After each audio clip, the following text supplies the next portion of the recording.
usually we start. I could just run with things. Yeah, just introduce yourself. Tell us what your relationship is to War Eagle.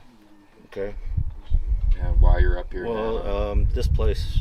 Okay, are we rolling? Yeah. Yeah. Well, yeah. Okay. Introduce yourself, and then Sure. and then let us know how you came to be here in the first place. I can do that. Yeah. Well, my name is Mark Schreiter. I'm a professor of history and humanities at the University of Alaska at Kodiak College now. But I have some 26 seasons with the Forest Service under my belt, and including 16 as a lookout. 10 right here on War Eagle, and this place means quite a lot to me. And I haven't been back since 2004, 17 years, and now I'm here. But as for how I got here and started, I started with the Forest Service in 1979, and I was 21 years old. Worked on trails and then years in timber stand exam, and then I got tired of looking at the results of our labors, places being logged after we had to hike or backpack or get helicoptered in or horse in and see the areas sold off for timber. So I became a wilderness ranger, worked in the Selway Bitterroot Wilderness right there on the Selway River, incomparable stretch of river at any rate. But I've always had Great Pyrenees dogs, and for being there 40 years, and they gave me a bit of a hard time about having my dog with me there in the wilderness. And so I said, well, to hell with this. I can do a lookout, you can have your dog, and then I've always been either a student or a teacher, and so the life of a lookout, having summers off, works out really well. And I was teaching in high school here in Idaho at Council, and I took my first lookout on Pollock Mountain right over there in 1988. And I moved around a little bit from Pollock, and one thing I like about this place is from here, you can see all the other lookouts that I've been on, except for Williams Peak. It's at a lower elevation right there, and Miners Peak out there, Pilot Peak over there, Heaven's Gate is way over there, and Pollock, if you know where to look, you could spot it. So, and then, well, to make a long story short, I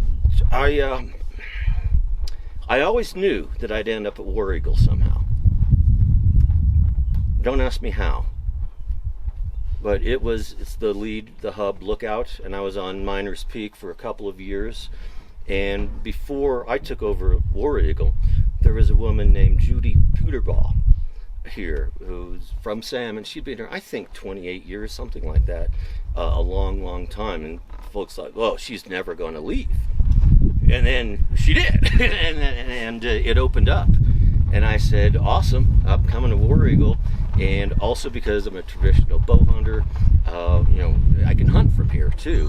And it had, I love this lookout because it has the fence, the deck for my dogs, and it was just a perfect solution. So I spent 16 years total, as 10 of them here.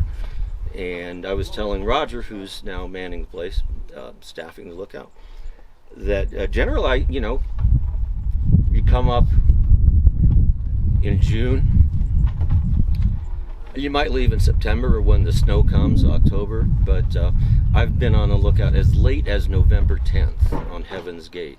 But talk about a late season. I actually spotted a fire on October 31st, and that was right here. At any rate, can we pause it a little bit here? Yeah. There's something I want to get. I have photos and pictures. Yeah. And the manual I wrote too. I wanted to show you that, but I forgot to bring those up. But, yeah.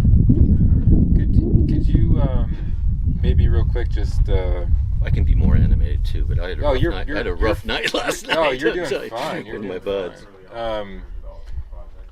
Could you just tell us maybe real quick what it was that drew you to the lookout life? Yeah. Of course. I'm all over it.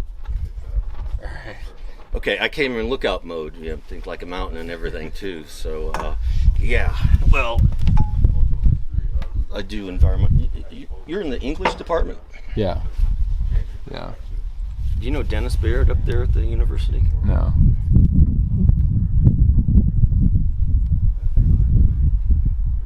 Oh, I could show you the pictures later, I guess. Well, no, I'll bring them up. They're in the car? Yeah. I'll be right back. Okay. Drew you to work as a fire lookout.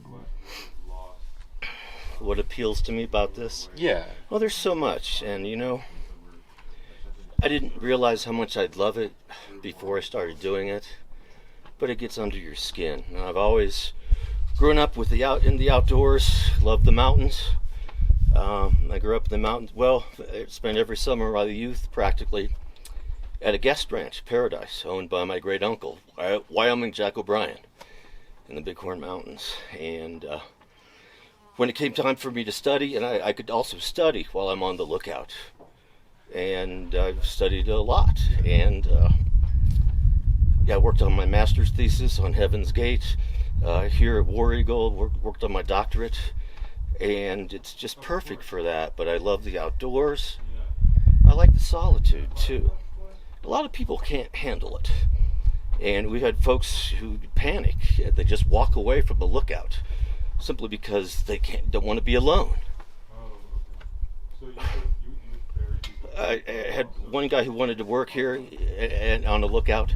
He said, I'm afraid of the dark.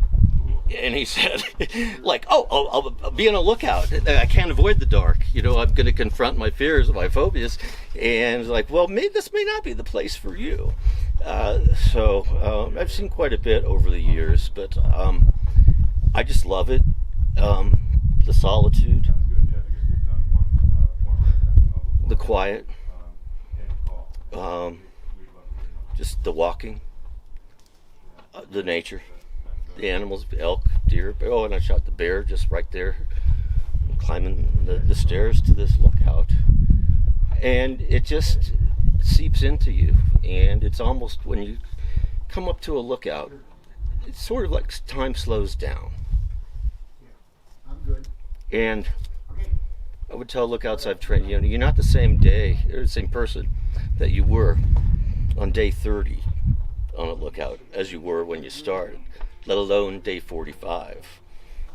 And because it changes you. And when you go back into civilization, like go back to the university, for instance, and people are worried about, this most trivial shit. It's like, that doesn't matter. You look, of course, you talk to yourself or your dogs. And the danger is, you're always right because there's nobody really to argue with. But there is that danger. But when I go back to civilization, if you will, or to society, the things that people are sweating, the small stuff, and problems like that don't touch you up here. You get in tune with the rhythms of nature. I mean, you sleep, and you're looking out. An incredible country. You go to sleep when it gets dark, and when it's light, you're up and you make your coffee. Come out here. I don't know how many. This is my breakfast nook. Drink some coffee, smoke a cigar, and then the great days on the lookout, or most of the time, not much happens. Which is good because you kind of want that. And you can read, or if it's raining, I love those days. You make huckleberry muffins in the wood stove, and that's great. But when it's high fire season and things get busy, they get busy in a hurry, and it can consume you. And in most seasons, I might have just a few fires. I think my first season I had 4 fires. In 1989, I had 36 fires. I was on Williams Peak between me and Miners Peak.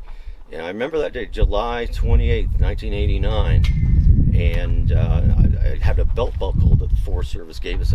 289 fires erupted that day on the payette. Of course, they all grew together, but it was a huge complex. But and then you're working nonstop on the radio, doing weather, and so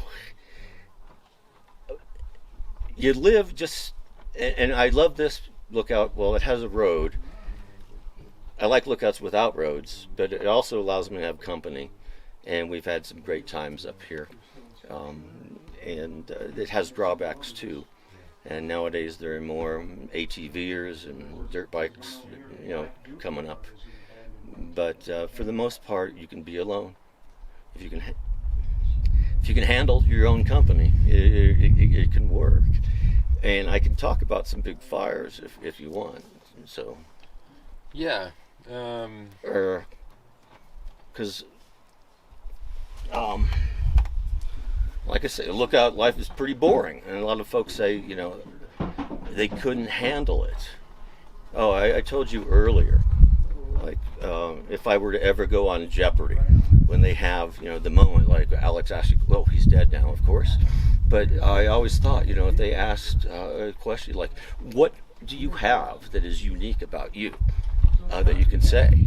And like Alex would read, introducing me on Jeopardy. Well, it says here, Mark, that you've been struck by lightning 4 times. Is that correct? Like, why, yes, Alex, I have, indeed. No, how did that happen? Well, you're on a lookout tower. You got this lookout protection, these light, whatever you call this contraption, the lightning rods, and they're designed to attract lightning.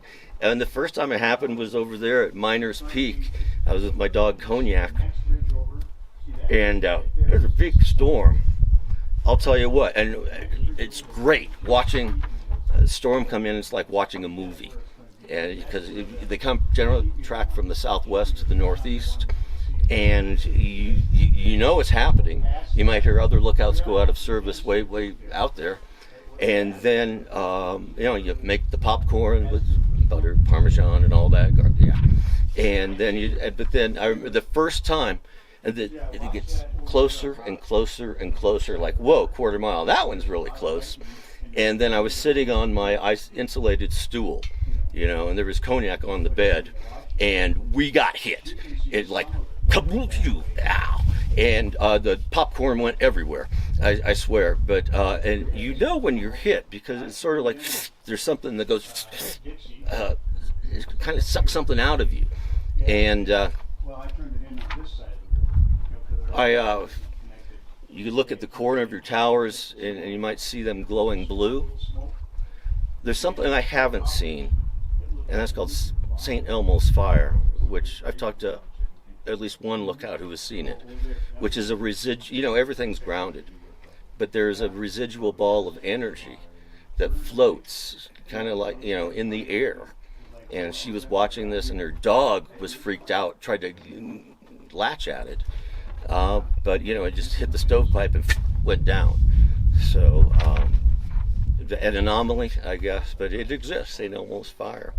But yeah, that can be downright, I hate to say electrifying, but the lightning strikes are, and but also the work. And we're here 24/7. You have a storm come through. And it could be 3 a.m., but you're up, and it freaks out my dogs. I would have them, have tranquilizers for them. But you track the strikes on the alidate, the fire finder, and even though at night it's difficult. Sometimes you'll have trees torch, and you plot them, and you may not see the smoke from them for a couple weeks. Sometimes the fire might take off. Sometimes it can smolder around in the duff, in the dirt, and then it pops up. So you have to be on your toes there. And then there's no greater thrill than when you call in fire. And when you get it, lookouts are competitive to be accurate in finding a legal description. And this is before satellite and all that, with the fire finder, the township range and section, all that. And if you have another lookout who spots the same fire, of course you can get a cross azimuth, and that can pinpoint it. So there's no greater thrill than calling in have the location, we have the form and there's no greater thrill than saying McCall or pay at dispatch, War Eagle with a smoke report, and then everything stops. Folks say, okay, oh wow, he's got one. Okay, yeah, I got a smoke up Sand Creek, Larry, if you're ready to copy, but I will tell you, I've had a few big fires. On Pilot Peak that year, I think it was 93. I think so. It was the same year of the King Canyon fire in Colorado, where we lost 13 firefighters, I believe. But we had 3 big fires, and I spotted the chicken fire in the wilderness. And we had 3 fires that went like 300,000 acres. They all burned together. The Blackwell complex. It's been a long time, but that was a big fire. And then, but right here, the fire that I don't know is most noteworthy is the Bergdorf Junction fire. And you drove up through that, and the place used to have a whole lot more mystique. The area's burned up, but as I said, like, everything always seems to happen at 2 p.m. And at 2 p.m. on whatever day it was, probably Tuesday, there I was, and I was just looking out, having lunch, and I saw a tiny puff of smoke right over your shoulder there, coming over, or on the opposite side of the ridge. And I said, oh my gosh. Now, I'd known about that strike for 2 weeks, and I'd plotted it on my fire finder, but it took that long for it to pop. And it was just simmering around in the duff somehow. And the fire crew from Warren was at the guard station eating lunch there, and they were looking up at that area from their side, and they didn't see it. But I saw it was just on the other side of the ridge, and a puff came up. And so I, zoomed in with the fire finder, got a legal, and called it in. 2 weeks it had been smoldering, but the temperature was 90 degrees, 6% humidity, and an incredible wind-driven event happened, which is quite anomalous. And there were 8 major wildfires started that year in 2000, and this was one of them. And I watched it, and I have the photos here. Watched it from a puff of smoke go from there to there, which is 5 miles in 2 hours, which is as fast as fire spreads in timbered country. And of course I have the photo, but and then eventually you had 1,500 people or more with a fire camp down there by Bergdorf, and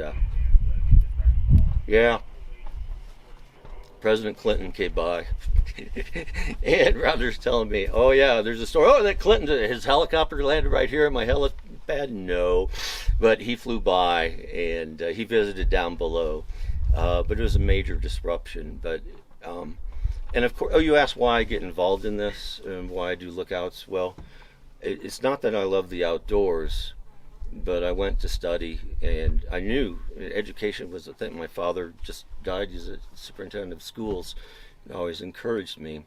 But if I couldn't be outside, as long as I was studying, it would be about the outdoors.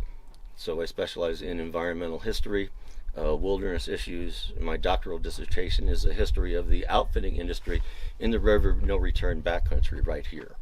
So it all makes sense to me. And I love what I do, and I teach it. I teach it all the time. But I'll tell you what, no matter what,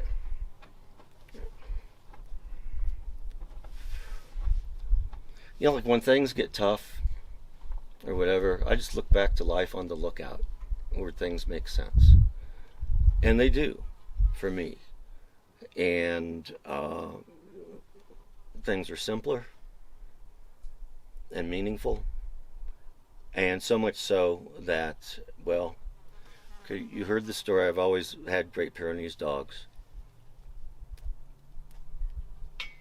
Great dogs. My first dog, Cognac, died my 3rd day here on War Eagle in 1995. On July 8th, it was late. We were late coming up. I won't tell the story about how he died. Anyway, I won't tell that, but I hauled him up, to a little knoll here about 100 yards to the north and buried him there. And it was a lonely summer, I'll tell you what, without him. But I got other dogs, Coda and Aspen, initially, and they were up here. They're the ones who barked their heads off at the bear. And Coda passed away, I think, in 2003, and I have his ashes interred in that monument. It's a big white quartz monument. I'll show you. Now I built it, and they're in there. I have stones made for them. But I haven't been back here in 17 years, since 2004. And I left with Aspen, drove up the Castle Year Highway to Alaska, and now I'm coming back with the ashes of 4 of my dogs to put in that monument. And that's where I'm going to end up too. So, and I'll have a different stone that says something like "A Lookout and His Dogs." Then, okay, there's the issue of my fiance. So, okay, a lookout and his dogs, and what do you say? And bitch. Yeah, what? I don't know what. I can't say that. But no. And for me, like, where else would you want to be? And with my dogs, from here I can look out.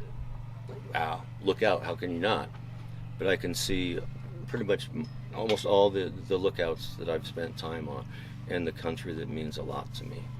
And this lookout life is not for everyone. But I'll tell you what, there's a collegiality and a camaraderie among lookouts. You know what it's like. And we have conversations, you talk on the radio, and like Renee on Sheep Eater, I worked with her. She was on Sheep Eater for 26, 28 years, something like that. I'd always call, Sheep Eater, War Eagle, Sheep Eater. Hey, you want to go to 9? And we'd chat. Another guy you might consider talking to is a guy named Don Sheesh.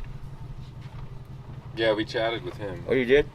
And he wrote a book, Mountains of Memory. Mm-hmm. He was on Oregon Butte, which is right just across the Salmon. And we'd be chatting at night, on off channel when things are slow. And he teaches, I believe, American Studies at Gustavus Adolphus College in Minnesota. He's into environmental stuff, and I was too. And so we'd be sitting there talking. It's like, hey, it's like, you're drinking gin and tonic? Yeah, I'm drinking gin and tonic. Okay, all right. And then we'd argue, do you think elk make maps in their heads? I mean, these are the questions that look at, I don't know. Or is it instinct, or is it memory, or what, they're just used to it, or the time of the year, or whatever. But you look at other people who have been lookouts. Ed Abbey, and Don Sheesh, he teaches environmental lit, and looks to Ed Abbey, who's a big influence on him. Gary Snyder, the beatnik poet. Philip Whalen, who became a Buddhist monk, and Gary Snyder too. But there you got Jack Kerouac. He doesn't have that much of a lookout experience, but I think he wrote Desolation Point, Mount, whatever. Dharma Bums, I think he wrote. There's another book, a novella that he wrote titled Black Sun. And when I train lookouts, I'd often give them that book. But I don't recommend it because Ed Abbey's beyond risque. And when you get to page 36, I didn't give this book to like young, naive female lookouts, because like, no, it was, it was pretty raunchy. And it's a great place to write. You ask yourself, why? Well, what are you going to do here? And it's a perfect place to write, to think. You can't avoid it. And like I say, the problem is you have no one to tell you that you're wrong, to argue, or it's funny. So many stories about lookouts. The official Forest Service policy is that a man and a woman living together on a lookout must be married to each other. Which, maybe they've loosened things a bit. And I have put together a history of lookouts and have some stories. For instance, about a honeymoon couple. They I think it was Brundage Mountain, and she was a pianist. They took a piano up there, and then at the evening, she'd serenade the other lookouts by putting a rubber band on the microphone, and she'd play, and then they're a honeymoon couple, and they forgot to take the rubber band off and went on to get on with their honeymooning, which was broadcast all over the forest. It happened. But there are a lot of interesting stories, and I had another one in mind that I was going to share. I know. You asked, and Sheep Eater and I, a few years back, got together, came on contract early to write a lookout, a manual for lookout operations, because they have stuff from way back when, Forest Service stuff, but no one had really done that, and we've been around, and so we wrote that together, and I titled it "Thinking Like a Mountain." And you asked about that, and I found the shirt too, so I'm in lookout mode here. And I remember when I first did a lookout, I saw a woman who had this shirt, but the title comes from the chapter of a book by Aldo Leopold, a Sand County Almanac. I mean, it's luminous, it's legendary. Published in 1949. He died posthumously. He died in 1948 in Wisconsin, fighting a fire on his neighbor's property. But he's just eloquent, a wildlife biologist. He took this hard scrabble piece of land and nurtured it back to health. And he'd been around with the Forest Service a long time. And this chapter in Thinking Like a Mountain, I deal with this stuff in environmental history too. He's the father of what's called the land ethic. And it started with this. He said, this is quoting, a paraphrase, but pretty close. He said, they saw a she-wolf with pups. And he said, and this is on the Gila wilderness in the Southwest. And he said, I was young then and full of trigger itch. And it never occurred to me, not to shoot a wolf. And he said, I thought that fewer wolves would mean more deer, and no wolves would mean hunter's paradise. But then he said, when he approached the wolf and he saw what he called the fierce green fire die in her eyes, he said, I realized then that neither the wolf nor the mountain agreed with such a view. And so he began to think not just like a mountain, but like an ecosystem, and now like a greater ecosystem. And so what he said then, part of the land ethic, at the heart of it,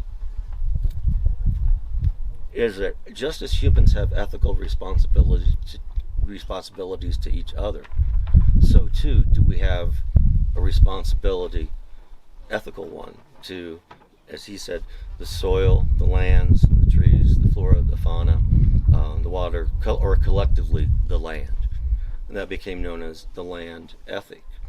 And environmental ethics, it's a foundation point, maybe a launching pad to look at the world differently.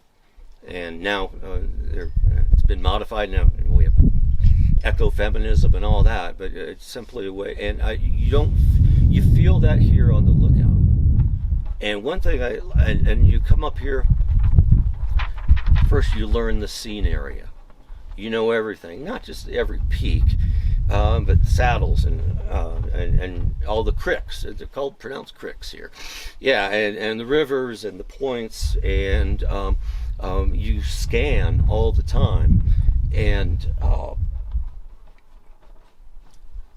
you sort of caress the land with your eyes. And folks ask, like, how do you spot fires? Well, by knowing the scene area so intimately, and you can look around and scan, and if something's different, it stands out like a smoke. You have to know what's a smoke and not say a water dog. There have been lookouts, even some pilots in the air who have called in water dogs, leftover fog after a storm. But smoke generates, there's movement in it. So, you have eye strain and all that, but you get your binoculars or sometimes a telescope, and you just, Leopold would call it being a wise steward of the land, and that's out there. But you do feel like this is your charge. I mean, when I teach, my students are my charges, and I feel responsible for this. And there's one time I went to town. Whenever I go to town, I try to hustle back up because I just wanted to be here. And one time I went down to town, and sure enough, then we had a fire pop up. I'm like, you're kidding me, And Larry Love said, "Yeah, oh yeah." And I came back up here, and there was someone in the area. They tried to find it, spot the fire on the Aladade, and they had someone. But I just felt because it's my responsibility. So, and lookouts can be territorial. I latched on to War Eagle and stayed here.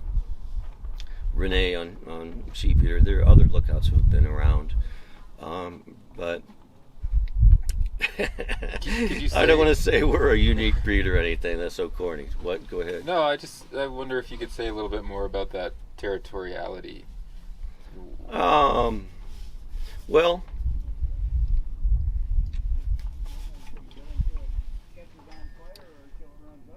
there's kind of a hierarchy of lookouts, you might say.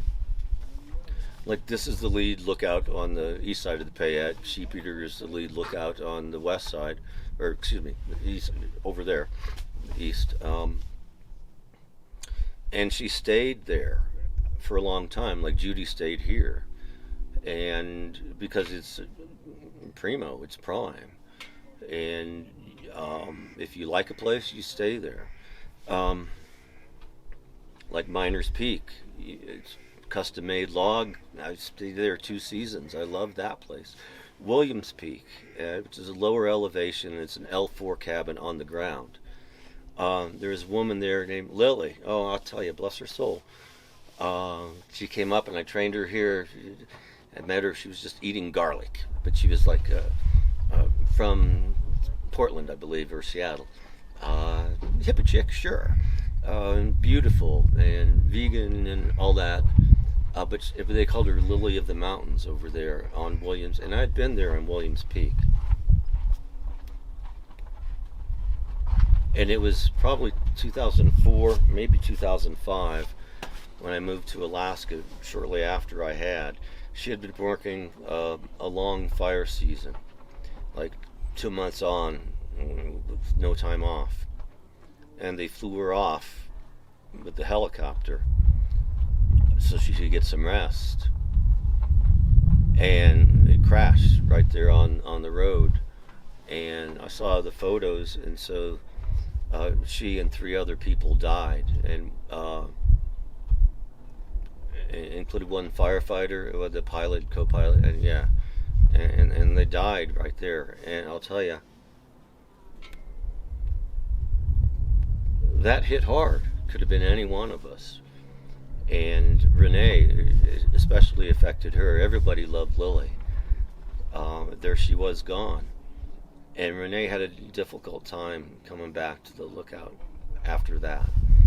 So we lost Lily. Just an incredible person. But she was one.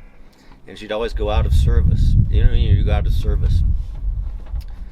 Like, she'd say, "Oh, Williams Peak out of service till 2000." And she was hiking out there, in the fireweed and the lupin and going to Rainbow Arch and all that. And you know, I just like, wow, she was just an incredible person. And you don't think of lookouts, you know, losing their lives in the line of duty or whatever, but it happened. So I feel like that might be a good spot to. Yeah, I mean, I kind of have a question. I don't know how to form it yet about to go back to Leopold okay, and the green fire and the fierce green fire. There's a documentary titled that about Oh, it. really? Yeah. Is there some analogy to be made between the lookout itself and I don't know if it's fire 2 is wild like the wolf and it belongs on the land. And Good point. Okay, are we rolling? yeah. All right, I could talk about that. And one thing we've noticed here, there's a let burn policy about fire in wilderness. Let it burn, you know, and so if you fly over the Frank, the river of no return, it's all. Yeah, a lot of it is burned up. And one reason for that is that, as you know, the Forest Service has been around since 1904. Actually before that, and Giff Pinchot helped create it with Teddy Roosevelt. But after the big fire of 1910, you know, some 3 million acres, they could see the smoke in Boston and D.C. The Forest Service began to fight fire aggressively. It was war. It was like the military. And they had a 10 a.m. policy. If you had a fire in the old days, lookouts fought fires. There were smoke chasers. They spotted the fire. And, damn, I would hate to, you know.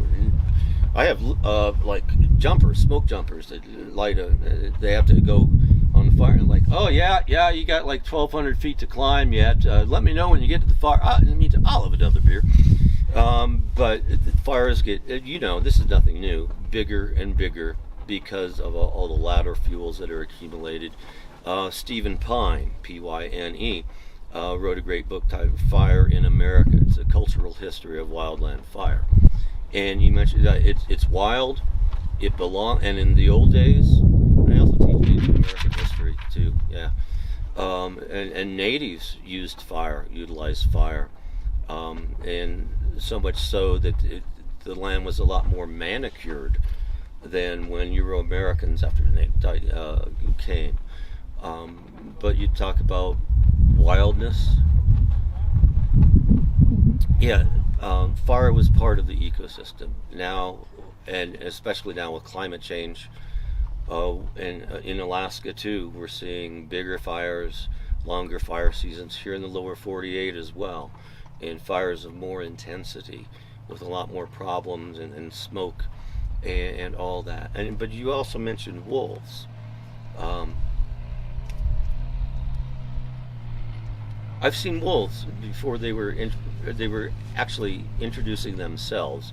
I saw wolves from Pilot Peak. That was before they released them. I forget exactly what year that was, but yeah. And then we had folks came up from the Nez Perce tribe because they had radio-collared wolves, and they came up here on the lookout. You know, they had the big, what do you call it? Their equipment, yeah. And I have heard them howl from here, and also like out elk hunting. You know, that's what a sound to hear in the wilderness. I mean, predators keep the balance, you know, and the studies in Yellowstone that when they eradicated wolves, elk became too populated. They overgrazed things, and there was erosion on stream banks, and so there's a place in the world for predators, and not just wolves, but bears, and sort of my token animal, if you will, I guess. But I loved, and Bob Marshall, my hero. You heard this guy, yeah, founded the Wilderness Society. 200 hikes of more than 30 miles in a day. Something like how many over 50 and 60 miles, and then like a dozen. And then in one incredible 24-hour period, he hiked an astonishing 70 miles. I mean, this is a guy, he was the original adrenaline junkie. I mean, he popularized the Death March. And he was my hero, and so much so that I adopted that. And I'm 63 years old now. But from the age of 25 to 30, I would hike that number of miles on my birthday. Then I stopped for 10 years. I turned 40. I was living down in McCall. And I said, and my birthday's in December. I was like, okay, are you going to hike 40 miles? This is going to keep me young or kill me. I did it over Lick Creek Pass. I'll tell you what, it damn near killed me. Yeah, and I still get shin splints to this day. I don't recommend it. But one thing about Bob Marshall is that, speaking about wildness, he was in the Selway Bitterroot, and you look at his journals, I've done this, and you see where he hiked. I mean, I can tell too many stories about that. It's incredible. Who could ever possibly keep up with him? But he told the story to his friends back east. He's from New York, and that he ran into got between a sow grizzly and her cubs. And he did what you're supposed to do, climb a tree, but then the branch broke.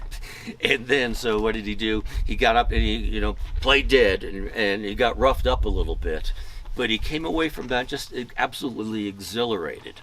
And he said, if it's to be wilderness, it must have the necessary ingredient of wildness, a danger. And that was one of the last grizzlies. That was probably in the 1930s. And I think the last grizzly disappeared in the Selway Bitterroot around 1956. So he saw one of the last. And I'm a proponent of, reintroducing grizzlies. They belong here. Ed Grumbine wrote a great book titled Ghost Bears about reintroducing grizzlies to the Cascades. And that affected me too. So I don't know. Maybe I went wacko up here, thinking about the bear climbed the. I told you that story. Shouldn't that bear? I didn't want to shoot that bear, but I really. Okay. So, excuse me. So I was up here. All right.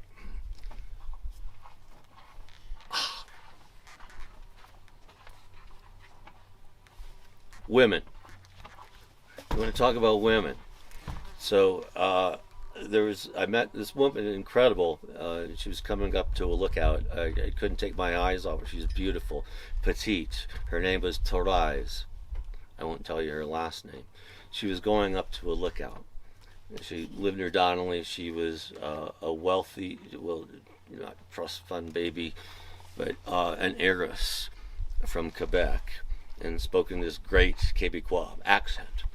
And she had Great Pyrenees dogs. She had, and teepees. Oh, by the way, I had teepees up here, big ones. I mean, like a 20-footer and 24-footer over here, and 30-foot long poles that I brought up this road. You don't go down there. I mean, that road is the roughest road. On the top of my old Land Cruiser. And I peeled him. I should have been working on my dissertation, but I used that as an elk cam. Anyway, we had that in common. And but then the big fire season happened, and actually, what happened is that she couldn't work for the Forest Service because she was a Canadian citizen. So, but we hooked up. And on Carrie Dome, because I was evacuated from here, Renee came here to spell me for a while, but then Therese was up here. She also became a Buddhist nun. I have this effect on women. I turned her into a Buddhist nun. And she would always be going off to Nepal and Tibet and India to these ashrams and all that. And so she was a pacifist. And so much so that there'd be a spider in the sink over here, and it's just we can't. I have to save that spider, and she'd rescue it and put it out in the sun and all that. And she did that the night before, and I heard something trying to get into downstairs the night she left that morning that the bear appeared. And I can only imagine what she would have thought, me killing a bear. She didn't like the fact that I hunted. Even with the bow, I'm not a major threat to game, but I can't imagine. And I remember her saying, if she had been here, what are you going to do? A bear's climbing the stairs. I'm not going to stop. He probably smelled the dog food that I had on the deck. And you either, we're not supposed to have firearms here, but the mucky mucks in the forest circuit, they look the other way. But I just had to do that. And I remember her saying, I had to kill that bear, and I know you don't like that. And she says, Mark, I could not remain indifferent. So she couldn't be indifferent to the fact that I killed a bear. But what would you do? And you don't know until you're confronted with that. So. Yeah. Did you guys? Oh, I'll tell you what. Another thing. So Tarai said she had lupus and Lyme disease, and she's always traveled. She went up to Everest, 20,000 feet, not all the way. And she said, Mark, I got 3 years to live. But when I do, will you take me up to Everest and place my body there? And I said, great, yeah, yeah, I'm into that. I always wanted to go to the Himalayas. And you know what happened then? She got better. She didn't die, so I missed my chance to go to Nepal. Or Tibet. She was going on the backside of Everest, yeah. So, no, she's a marvelous woman, and then she flunked out of Buddhist nun school and came back, but, she was just an incredible person. So, whoops, too much information. It's always too much. Well, get me started. Oh, you were going to ask something. I'm sorry. Yeah. Well, did you guys, just because we're a little pressed for time, but did you touch on the movement away from? Oh no, we didn't. Movement away from what? The movement away from the human fire lookout and what do you think is lost in the transition? Okay, I've studied the history too, and a lot of these were built by the CCC during the 30s. There used to be 5,000 lookouts nationwide. And when I wrote the manual, I think there were down to 200 that were manned. And everybody says, they're going by the wayside. And with satellites, you can plot lightning strikes, and aerial ships can come and I'd like to think, but we live here all the time, we're looking at the place. I hope lookouts don't go away, the human lookout. I hope not. But why and not? maybe GPS and all that. But why not? I mean, what can the human lookout do that a camera cannot do? Okay, so we're replaceable. Maybe it's just the romance that I don't want to give up. I don't know. It's technology. And when I teach environmental history and you talk about wilderness, is it wilderness anymore? And when Renee would go up to Sheep Eater, she'd go up by horse and mules, because you can't land a helicopter there in wilderness. But what if you're up in the Brooks Range in Alaska and you break your leg and you get out your GPS and find your coordinates, and you use your satellite phone to call someone? Maybe it's a helicopter, a rescue, and they come land where they're not supposed to. Is that wilderness? Is it the end of wilderness, as Morgan Sherwood would say when I teach Alaska history? Is there wilderness anymore? And so maybe to answer your question, I eschew technology because, as Aldo Leopold also said, writing in the 1940s, he said, what passes for woodsmanship then is simply the mastery of gadgetry. It's before GPS. I had a compass and a contour map. I had smoke jumpers down here, and then they couldn't see the smoke. They're going through timber, and I got the maps here, and I take, there's the smoke, there's where these guys are, but wait, and the alidade is set to true north, and they're using magnetic north. You have to get the declination, which was 18 degrees, or maybe it's 21 around here, and you had to know that, and then lead them into the fire, and they couldn't see it, and you did that. But that's using technology, of course. But nowadays, and I've been away from it for a while, so I don't even know what tricks they have up their sleeves. But maybe just for personal or sentimental reasons, I would hope that lookouts don't go away. And it's another thing. And see, there's Roger looking out right now. It's another thing when people come up and we're ambassadors, sort of, and we help people. I don't know how many people I've had come up and they're hurt or they're stuck down there into Cook's Lake or wherever, and they come out, or you have to relay medical emergency, and it's a presence too. So it's not just about, and I've caught poachers, and I work with the game warden. He comes up here, and I've caught folks. What really pisses me off is ATVs and dirt bikes. When I go out, okay, I'm not going to tell you where I hunt elk from here, but I might go like out 3 miles, and then you hike in 3 miles, before dawn, and then you get into elk where they're bugling. And then you hear up above you on the ridge, rear, rear, rear, rear. And I've done it, and I knew these guys, the Elkaholics. They have a big camp down there, and I know they were poaching.